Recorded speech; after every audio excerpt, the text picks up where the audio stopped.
I'm Kathy Phipps. I have not much to say except my beautiful boy, my lovely favorite person, Stephen Paul Perry, was on my album in 1994 called Daring Angels, turned around and he did a monster slide guitar on this song. And I'm so happy to be here and celebrate your life. And thank you for being in the world. Amen. Listen, man, Stephen is one of the greats, and I was so lucky to play with him all these years, you know. And Stephen said to me, he says, "Lefty, you're in the big time," and I says, "Thank you, Stephen. You're the fucking best. I love him and I miss him. I hope he comes. I'll meet you in the next world, brother." Well, I just want to say thank you to Stephen and also Sid, because they did so much for us at the Youth Center, Dana's Place Youth Center. Many years of helping produce the music and everything else, and having done some stuff with him. It was a real joy, and you're going to be missed, Stephen. We love you. We'll always love the rain, and we'll always have you sticking around in our heads and hearts. Thank you. I remember when Stephen used to come over to my house to play with my dad, to play guitar. They'd make music, and it'd sound really good from upstairs, but then they'd stop for a while, and they would just laugh about random things, and it'd be hilarious to listen to. So Stephen was really welcome in our home. It was really fun. Stephen, we love you, we miss you, we made great music together. Rest in peace, buddy. Come visit us in our dreams. Hey, Steve. All right. I remember when you shut the shower off, you put one leg forward and one leg back, and you tilt backwards and squeeze the water out of your hair. And I called you Brigitte, and it pissed you off.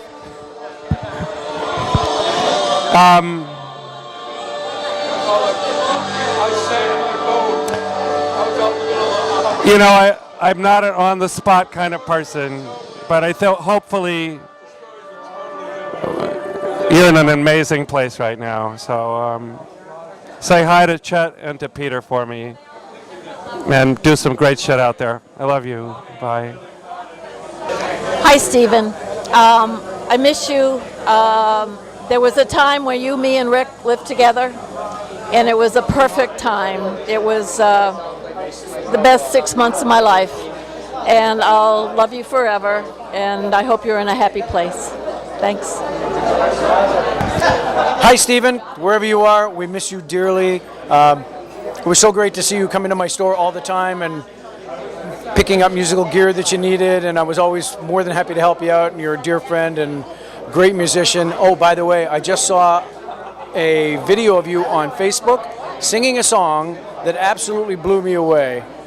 You were playing your Ovation guitar, and you captured me. I was transfixed for 5 minutes watching you play it. Yeah, you were awesome. So we miss you, pal.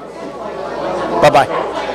The first time I became aware of Stephen was in junior high. They called us to an assembly in the auditorium, and Stephen's band Wilderness played for us, and it was just phenomenal. It was just wonderful. Stephen, you've affected my life wonderfully. We will miss you, and we'll see you on the flip side, pal. Hi there. I'll just say that music has been an important part of my life, all my life. And in 1976 or 7, Rick and Steve and Orchestra Luna came barreling into Westport Country Playhouse, and it changed my life. I became a great fan of the band. We eventually became friends, and our paths crossed over and over for 10 years until Rick and Steve, I ran into them in Boston. I ended up working side by side with Stephen at E.U. Wurlitzer Music in Boston, and I miss him dearly. What a talent. Stephen, well, in the honor of Stephen, I just want to say that I'm blessed to have met you, and just knew you in the last year of your life, and I'm just greatly blessed. You're right. You're absolutely right. In the toughest times, gratitude is the best place to be, and I'm grateful that I got to share that time with you. I just want to thank Stephen for his constant support of Danny's Place, donating his time from Blue Light Studios, as well as our several conversations that led very inspirationally throughout my life. Thank you, Stephen. We'll miss you. I knew Stephen in high school, but he was a bit older than I am. But Stephen was the hottest guy in high school. And he played at our dances, and it was excellent.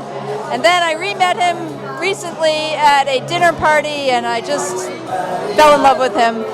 And Sid as well. And I'm really sorry, Stephen, to see you go, but rock on, baby. Hello, my name is Hartley. I only knew Stephen very briefly toward the end of his life. I knew him through his childhood friends in Concord, Irene Walworth, Charlie Paradise, Nancy Sanderson, and the other people that were always over at dinner at Irene's. And I met Stephen a few times, and I was very impressed by his guitar playing ability, but I had absolutely no idea that he was this awesome and important figure in the Boston music scene. And I always regret that I didn't know him better, because he was obviously a man of great talent, great significance, and great love for his friends and for everyone around him. And I'm so sorry he's gone, but as evidenced by today, it's clear that he affected a lot of lives and made a lot of people happy. And again, I'm just sorry I didn't know him better, but he was a great man, and he'll be deeply missed. Thank you.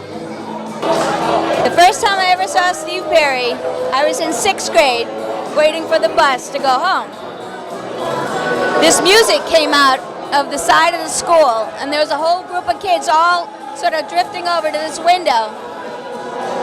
We drifted over to the window, and there was music coming out of it, and in that window was this beautiful young 14-year-old boy playing guitar.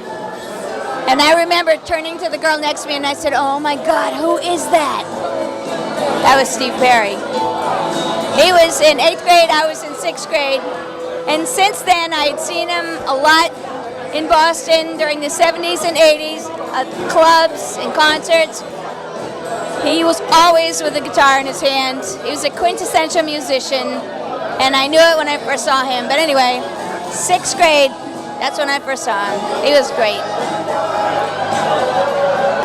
I don't know how long I've known Stephen. It's going on 20 years, I guess. But I met him late in his career and didn't get to see him when he played with all these terrific bands in Boston. But I met him as a local guy, friend of friends, and got to see him in some of the small gigs that he played in his last few years. And I had my oldest granddaughter came out in middle school, and she was being bullied and having a tough time. And there was one teacher at the middle school who was gay that was being supportive, but she wasn't getting a lot of help. And she was involved with the stage crew on the one of the plays there, and it was one that had music. And come to find out, I didn't even realize that I was at the play, but after the play, she comes and she tells me about this wonderful guitar player who was there as a favor to the teacher, because he'd had him earlier in middle school, and he had played with the middle school orchestra, and his name was Stephen Paul Perry.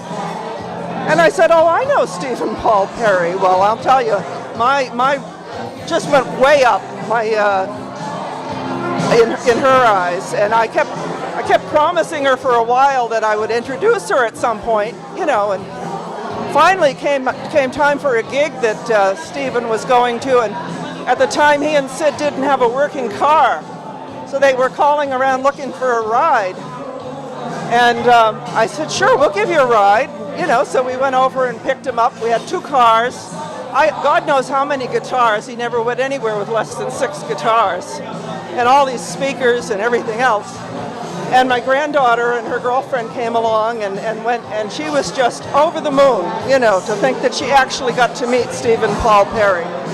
And she's getting married next March to her girlfriend, and I'm And I'm going to pick out one of Stephen's songs to be played at the reception because I think it would be very appropriate, and I know she'll want it. So, love the guy.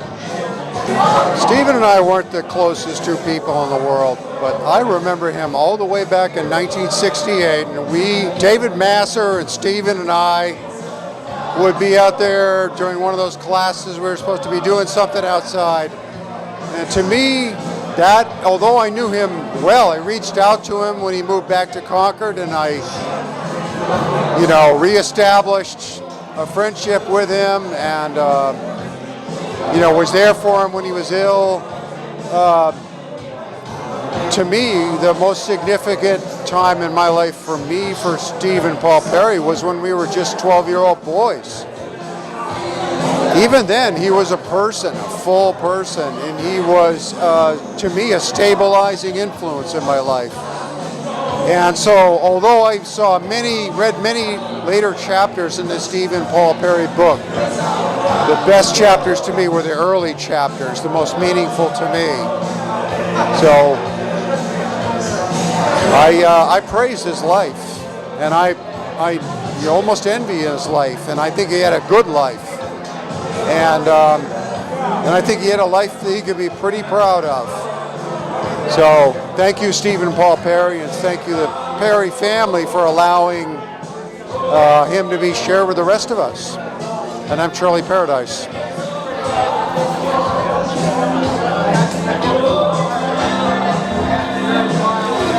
Why, hello, how are you?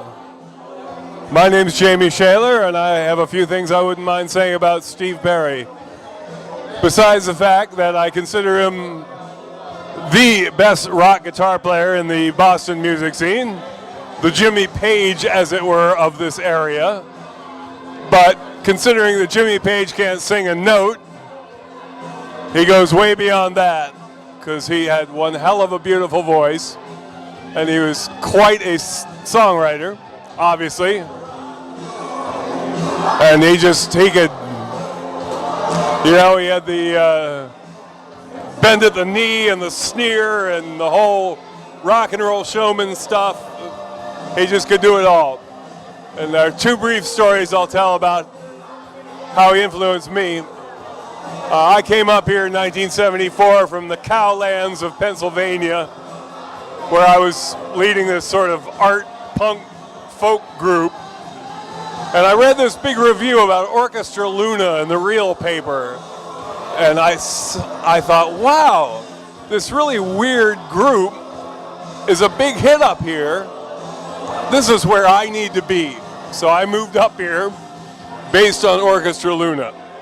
And I have had whatever career I have ever since as a result of them.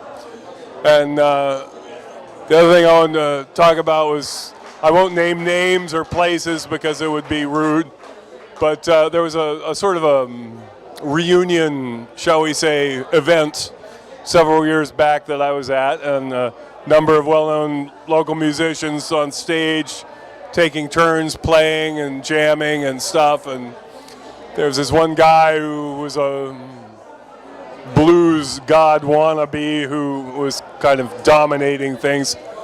And Steve was down, standing next to the stage ready to play, and I was up playing rhythm guitar and sort of, hey, why don't we get Steve up here?